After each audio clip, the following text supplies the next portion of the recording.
Hi everyone, today in front of me I have HONOR Magic4 Pro smartphone, and in this video we would like to show how you can switch to SIM card preferences on this device. So first of all, open up the settings app. In here go for the mobile network category, SIM management, and in here you'll be able to choose the default SIM card for mobile data, so either SIM 1 or SIM 2, the default SIM card for calling. So there is the choice between SIM 1, SIM 2 and not set, which will mean that you will manually set which SIM card you would like to use prior to calling somebody or someone.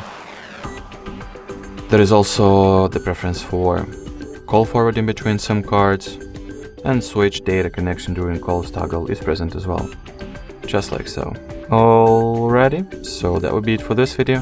Thank you so much for watching, and bye bye.